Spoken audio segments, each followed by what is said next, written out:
And unto them was given power as the scorpions of the earth have power. How do the scorpions have power? It's in their tail. It's in their sting.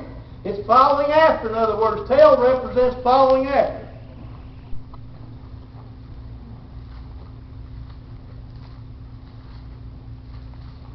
Verse 4, and it was commanded them that they should not hurt the grass of the earth, neither any green thing. Now what does a locust bug eat? It eats grass and green things, doesn't it?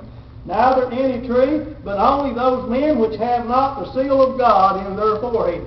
That's the only ones they can hurt. Honey, if you've got God sealed in your forehead, they can't touch you.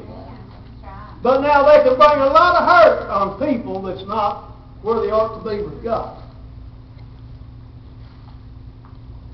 Verse 5, to them it was given that they should not kill them, but that they should be tormented 5 months, and their torment was as the torment of the scorpion when he striketh a man. There was your clue, 5 months.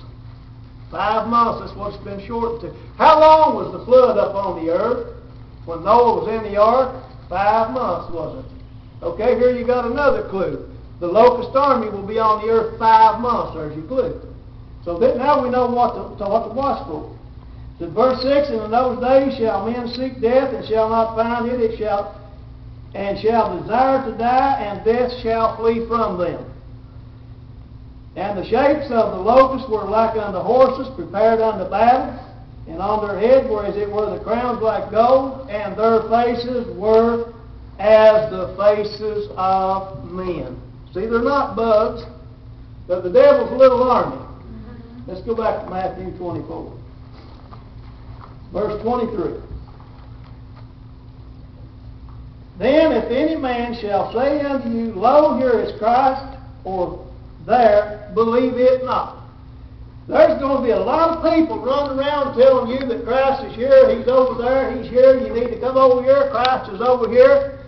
For there shall arise false Christ,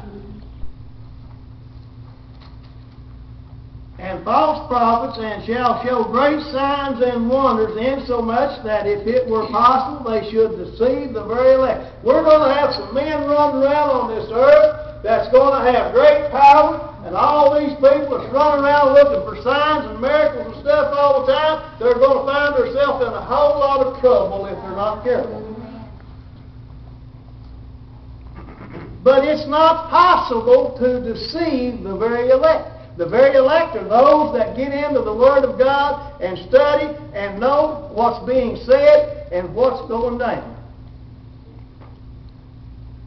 Verse 25, Behold, I have told you before. God has told us all things that's going to happen in this world. He told it to us before it happened, so that when it did happen, we would know that it was of God. You know, a man, I could tell you that there's going to come a thunderstorm tomorrow or next week, or there could be a hurricane or a tornado or whatever, but I have not the power to bring that up to pass. But God, when He told us things He would do, He also had the power to bring it to pass.